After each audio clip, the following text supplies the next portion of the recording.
Welcome to all. Welcome to this panel discussion. We're here to talk about barriers to capital and how to move the needle.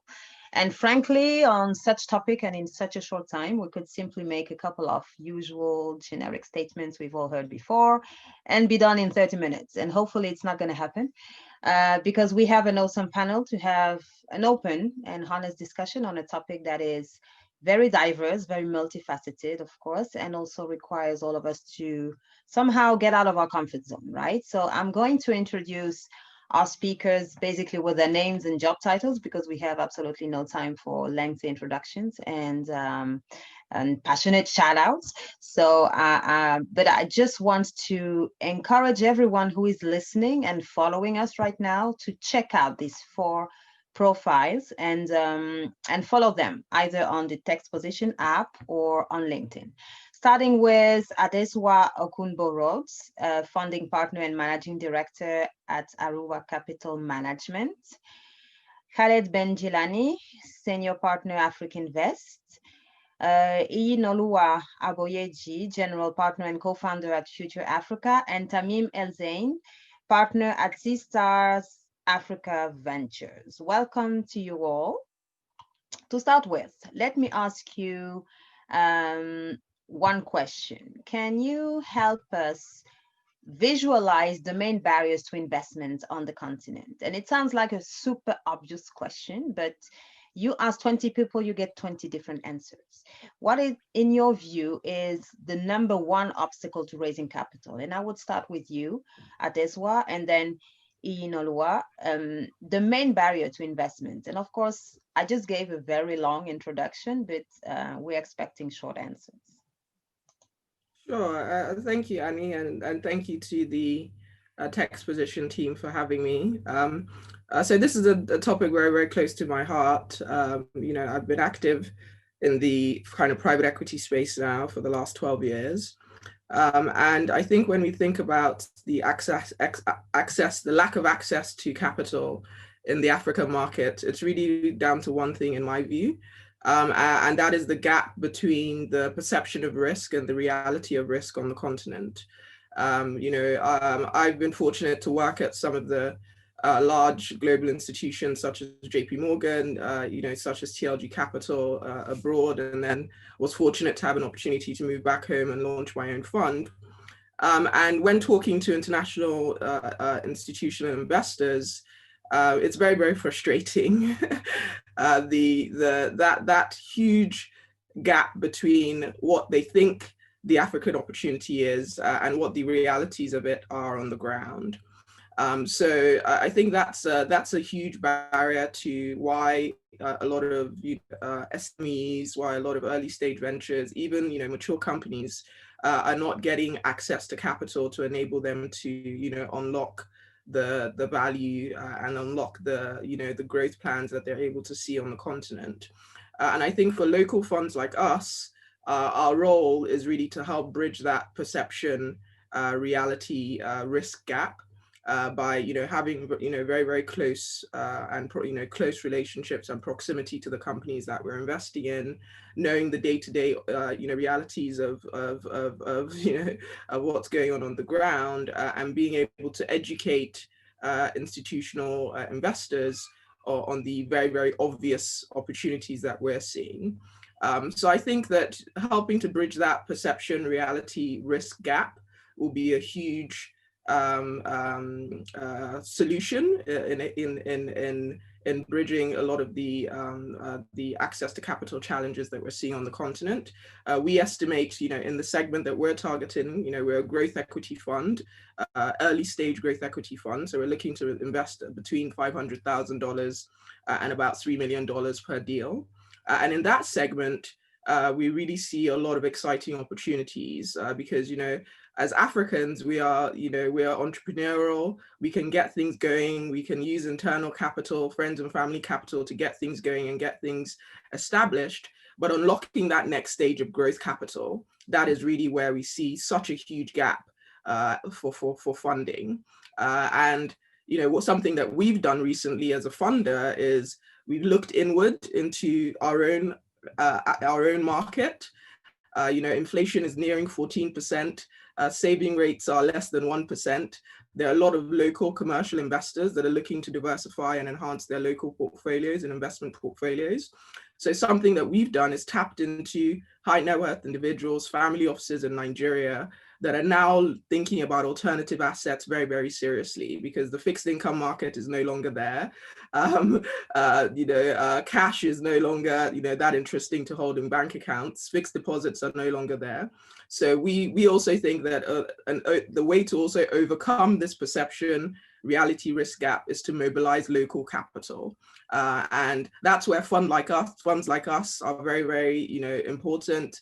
That's where mobilizing pension fund money one day could be very, very important. There's $25 billion of pension fund money in Nigeria alone. We're not even scratching the surface of how that can be deployed to SMEs and how that could be deployed into alternative assets.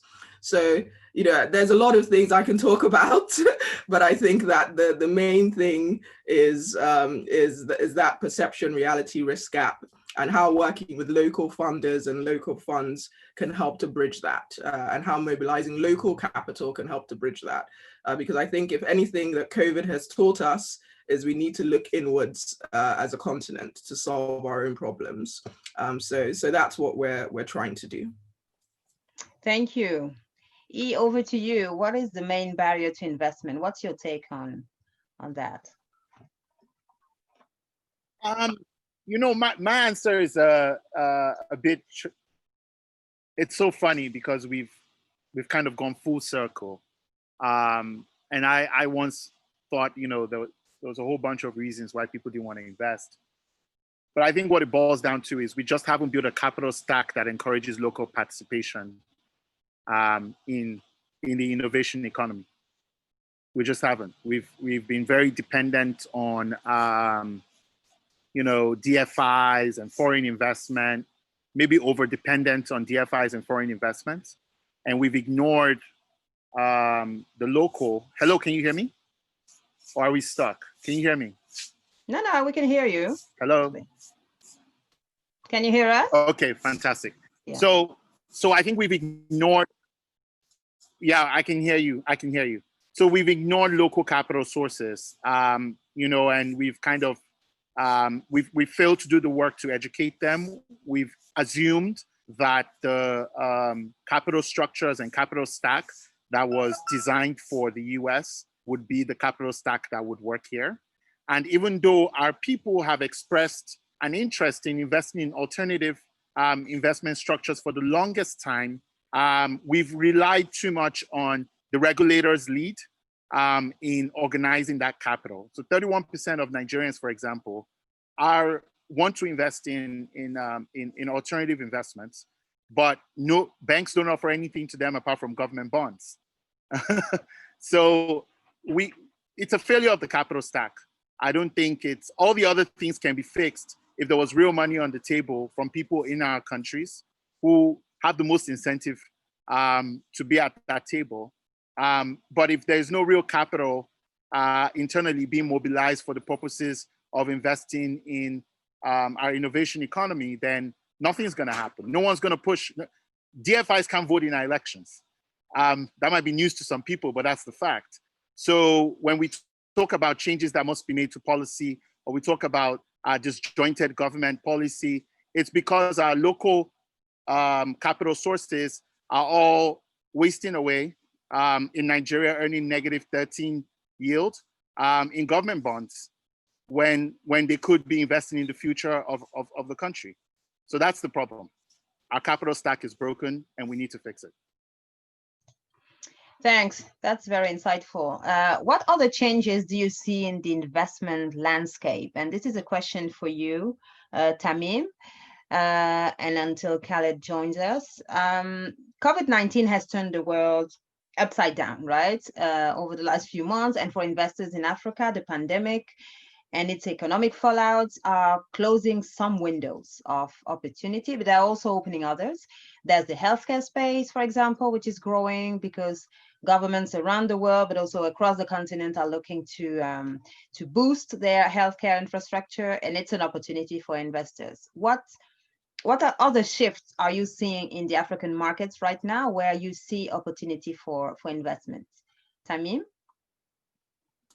Yeah, thanks, Annie. I just want to build up on what Adesua and were saying. I think I agree with both observations, and I think the market today is still like progressing and improving. And to build that capital stack that he was referring to, I think we need to add that missing brick that is real early stage capital, to encourage more local money, business angels, to reassure them, that an investor will be able to follow up with their investment, to continue growing the company, so that it is able to reach the milestones required by later stage investors. And I think this is absolutely essential to reinforce the ecosystems. I think the changes that we are seeing are effectively in that direction. There are a lot of investors looking into Africa from abroad, and I think that's a great thing. I think that there was a small analysis that was published a couple of days ago, showing how like 400 investors took part in deals over 500K on the continent over the past 2 years, but over half of them, or about half of them, only participated in one deal. So there's a strong interest, there's a growing interest from like all kinds of investors to deploy capital on the continent. What is missing though is like investors like Adesua, like like ourselves at SeedStars, that can lead rounds to reassure those investors that they're actually betting on the right horses. Because as African investors, we do have the local knowledge and the local expertise and boots on the ground to actually support then the portfolio. And I think this is increasingly the trend that is growing on the continent, and we see a number of local funds emerging, and I think this is great and contributing to the greater good. So this hasn't been, I think, affected too much by COVID. There has been a strong emphasis on a number of sectors during the crisis. Obviously, health is one. E-commerce and deliveries also have been growing, and I think that's great. But in reality, we need to prepare economies for the next crisis, and we shouldn't be focusing only on those two kinds of sectors, but look more broadly at what can reinforce economies and make them more resilient going forward. And there are a number of things that can be done in that area. Thank you, and thanks for also highlighting those trends. Now, tell us, what is the biggest challenge you all faced or are facing as an investor or when advising investors? And basically, the biggest challenge in your work right now. That's why you mentioned, risk perception. You talked about access to local capital sources. How do you deal with the biggest challenge you have in your work right now? Adesua, do you want to jump on that one? Yeah, sure. So I think that like anyone, like any private equity or VC fund in Africa right now, fundraising is probably one of the big challenges. And I think that, a lot of conversations that you might have been having prior to March might have been going good, but after March and after everything that's happening with global events, a lot of those investors are now retreating and are now, optimizing existing portfolios, is the famous phrase that we've all heard. So I think that, again, we just have to look inward and try and, something that we've done is, we've said, we're not going to wait for the world to come back to normal. We're going to try and, make our own new normal. And we've looked inwards. We've had conversations with networks and relationships on the ground, angel investing groups, investment clubs, individuals, family offices. We've had to rejig our fund structure a little bit to adapt to the local market. But I think you just have to innovate in this new normal. And very, very similar to what he said, you can't expect what has worked in developed markets and the KKR and the Carlyle models to work for someone that's looking to invest less than $25,000 into your fund. So yeah, we've just had to innovate, and we've had to adapt to what we know are some of the nuances that are relevant in our markets. So I would say fundraising has definitely been a challenge in this new normal. The deal flow is still there. We're still seeing very, very interesting companies, companies that are disrupting in healthcare, disrupting in e-commerce, disrupting in agri-processing, disrupting in payments. So the deal flow is there. I think that as an investor, the challenge that we see is trying to mobilize capital to really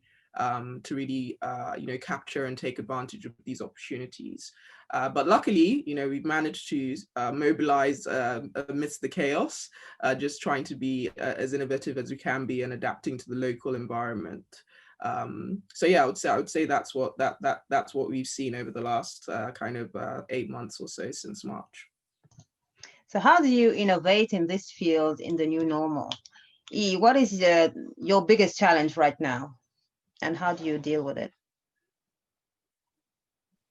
I'll be very honest, because I don't mince words with these things. It is the political process in many of our countries.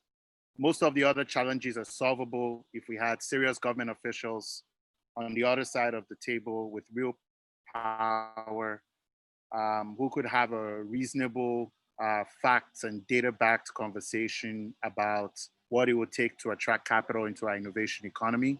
Unfortunately, we don't have knowledgeable people with power on the other side, right? I have a lot of people who don't even understand the economy with power. And the reality is, until we either identify a process around that, and that would mean maybe setting up, would I call them demilitarized zones for businesses, where we're in an environment where we can kind of set up a framework for making conversation happen about business without being bothered by the politics. And free trade zones offer an opportunity there. I like to be a solutions person. Or until maybe we decide to make the hard decision of coming together as a community to put our thumb on the political process. There's precedent for this in the US. We had a very expansive statist Franklin D. Roosevelt, and Harry Truman had to be brought in to ensure that corporate interests had a seat at the table. I think we're getting there in many of our countries, where we might have to come together and say, look, we're tired of dealing with jokers on the other side of the table. We're going to use our money to put our thumb on the scale and dictate how this works. So it's one of the two, right? Either we're going to create a demilitarized zone and let them play politics outside of it, or we're going to have to put our thumb on the scale and put people who understand where the world is going in power, and will have reasonable conversations with us. Well, thank you for telling it like it is, because it's indeed a reality for most of our countries. Tamim, what's your biggest challenge these days or this year? I think our biggest challenge this year has been travel. Unfortunately, I think we're very fortunate on the fundraising part to have investors that have maintained their ongoing support. And I think what's really exciting is those investors are mostly institutional, large corporates, not talking about DFIs here. And these private investors are still very excited by the African opportunity. And I think, again, this is a great thing for the ecosystem. What we've felt is that DFIs were a little less maybe a bit more prudent than other investors, waiting to see how the situation would evolve.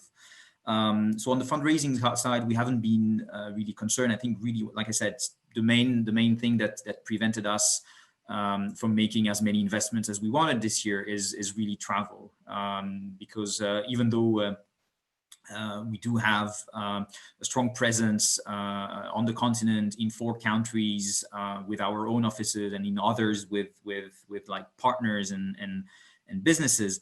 The reality is that you still need, when you do the due diligence of an investment, you still need to meet the entrepreneurs. I'm a believer that 90% of the work can be done by Zoom and remotely. But I still think that the human contact and meeting people is essential in finalizing those relationships. We are in a relationship business, and I still think in 2020 that this goes through actually meeting people. Thanks. And of course, it's difficult to talk about brand new investments this year because people are cautious, you just mentioned it, and trying to figure out also what's happening in their home markets. And due diligence is even more complicated now because of travel restrictions. You just mentioned that, Tamim. But I would like to go back to the issue of risk, and more precisely the misperception of risk. And that will be the last final question for all of you. We hear a lot almost every day from international investors about the risk of doing business in Africa. Adesua also opened with that specific topic. Currency risk, commodity price risk, counterparty risk, some of those they actually face in every market. But what would you tell someone who might be interested in doing business in an African country, or in several African countries, but is worried about the risk? Let's go around the table for this final round. Let's go back to Adesua then. What would you tell someone who's interested in? I would say either get boots on the ground or partner with a local partner, because to really get an understanding of the risk, you have to be amidst it. So I would say partner with the local fund, or partner with a local partner, or get boots on the ground yourself, because yes, all these risks exist, but to be able to effectively mitigate them, you need to understand the full extent of the risk, and to understand the full extent of the risk, you need to be on the ground.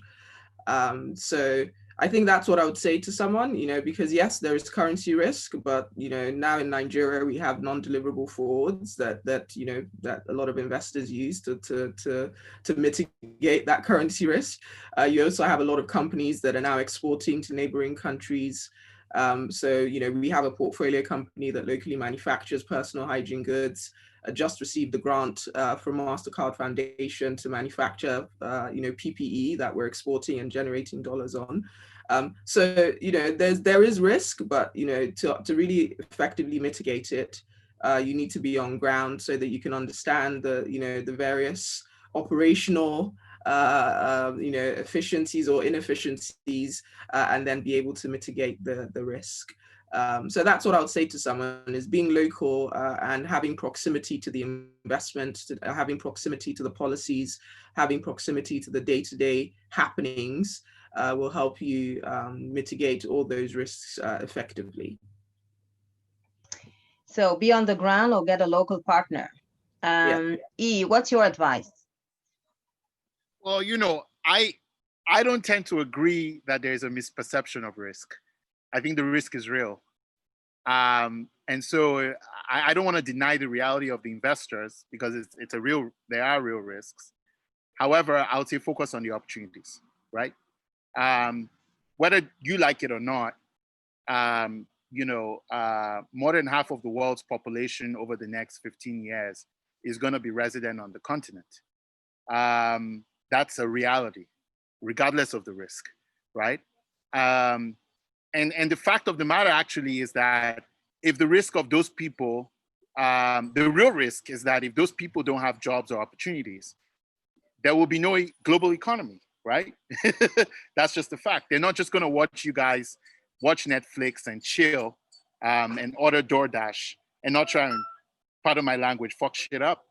You know what I mean? So let's pay attention to the real risks and put on a lens of opportunity, because if we can set that right, not only do we enable global development and world peace and all the fancy stuff that we need for us to make money. We also are potentially talking about something that is, how do we, imagine those who invested in China in the 1970s, right? Or those who are investing in India now and the kind of smiles they're taking to the bank. So let's be long-term focused on the opportunities. Let's take a look at the opportunities. Let's acknowledge that there are risks, but be more focused on the opportunities. And then, very much like Adesua said, work with local partners to mitigate the risk, but definitely take a long-term view to the opportunity and understand that, the future, there is no future without Africa. It's just a fact. It's either you ignore us and we blow up the world, or you work with us and we make you rich, one or the other. It's your choice. Excellent. So acknowledge the risks, but focus on the long-term opportunities because the risks are real anyway. Tamim? Yes, thanks. I think one of the major risks is trying to replicate models that have maybe worked outside of Africa in Africa. And I think having investors, coming in with the same models, expectations, the same types of valuations, the same types of like investment cycles. I think this is the wrong way of approaching this. And when you're expecting that your portfolio will deliver like unicorns and stuff, this is not the right way of looking at it. Obviously, I mean, I hope that there will be such companies more to come than they are today. But I think investors need to adjust the way they look at the market and not again try to replicate what has worked or what has been observed abroad. And that links to that risk perception that Adesua was mentioning earlier. Really working with investors that are on the ground and can bring that knowledge. Helps, I think, those foreign investors look at the market the way it is and not the way they would want it to be. I think that's a great way to conclude this conversation and this panel, because now we have to go. I want to thank the three of you for being with us and being candid about what's happening on the ground and basically the barriers to investment and to capital, perceived or real. Thank you all for your attention and have a great rest of the day. Thank you. Thanks, everyone. Thank you. Thank you. Thanks, everyone. Bye-bye.